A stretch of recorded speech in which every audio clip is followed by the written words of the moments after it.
this is not really what we want, but for displays it's great because it means you guys get to see this bird a lot closer.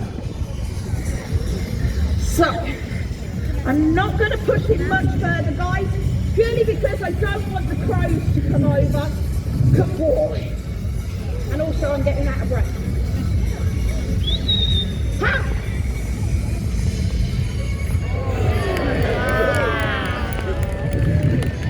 Ladies and gentlemen, that is Elijah for you. To know that it's his reward and he's done really well. He managed the skies well then to his advantage. Now when I fly any of my falcons, we do put tracking devices on them. This particular bird has got two different types. It has one that has a GPS on his leg and the other one is a tracking device. The tracking device just gives you a direction of where the bird has gone, where the GPS, unfortunately, they haven't been able to make them that the battery lasts long enough in them at the moment, but that will be much more pin precise, but it only gives me a few hours, and then after that, unfortunately, the battery does die very quickly. 9 times out of 10, guys, and if not more than that, every time you do go off tracking a bird down, the minute they see you, if you haven't spotted them first, they're very good at smacking you in the back of the head, saying, so, that's Elijah for you guys. He is a couple of years older now, and as you can see, we're getting there with him, but he'll never get, sadly, to his absolute full potential. Now we're going to change the family line for you and introduce you to the next member of the team. It is a British bird. And he is a bird that we're seeing more and more out in the countryside. They are doing reasonably well.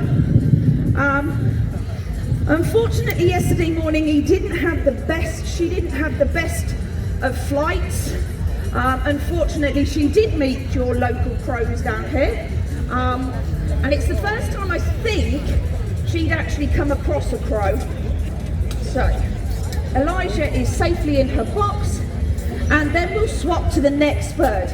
Now we do have to really make sure, guys, that these birds are put away very safely in their own individual boxes before getting the next one out.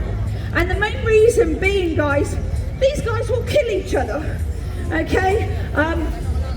It's not always the smallest the largest will kill the smallest. I hate the name common, but she is a buzzard. Now, buzzards vary a lot in coloration, so it actually is very difficult for people to be able to recognise this bird out in the wild. She is probably middle to light in colour. This particular one, you will get them where a completely dark, chocolatey brown. You'll also get them where they're completely cream over the face and up over the head and cape. But so they do vary a lot in colour, not so much in size, because in the bird of prey world the females are the largest, we are the strongest, and we are the most powerful. And if we don't like the males, we do tend, excuse me, this is a flying demonstration. Hello, I'm talking to you. If we don't like the males, we do tend to kill them, but it's not wasted because we eat them as well. And that's what happens a lot in captivity. Gallo. This is a flying demo. Gallo. What's wrong? This is not a good sign, ladies and gentlemen. It's not a good sign that she's going to play ball, which is interesting.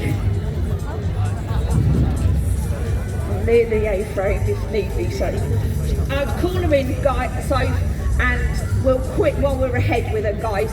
Something's not right with her. This morning she flew fine, she was absolutely fine. She went round this morning and I was nervous, but I'm still on the nervous side that if the crows come in, I don't want her to be afraid that we can't fly her anymore at different events, guys. So I'd rather end on a positive with her. Slowly. Sophie is flying into the wind, which is much easier. Well, Sophie is and Echo is.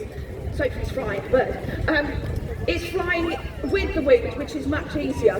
But for me to get Bolly to come down this side, it is much more difficult. And you'll see she turns into the wind, hopefully to land. She finds that much easier. Now, for those of you who are wondering what these birds are eating, it is fresh meat.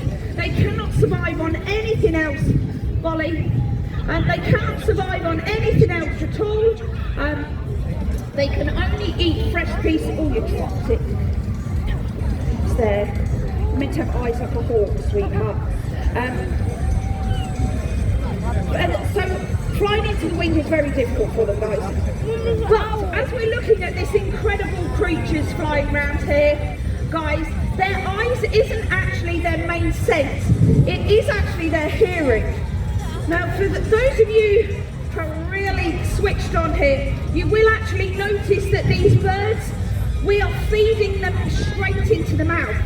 We are not putting the food on our gloves or on the perches. We're putting it straight up to the mouth, and that's because they can't see. They have no idea at all about the first 20 to 30 centimetres. At a distance they are okay, but close to Bolly, close to, they can't see anything at all. So that's why we hand feed them, guys. But what they do have, guys, is amazing hearing. Now, I don't believe it's the same kind of hearing as we have. Bollinger, don't get jealous, we're going this way. So it's not the same kind of hearing as us. They don't hear the same ranges that we do, but they definitely have incredible hearing. If you can imagine, this bird can actually hear the heartbeat of a mouse, okay, which is just incredible to be able to think that. And definitely when we're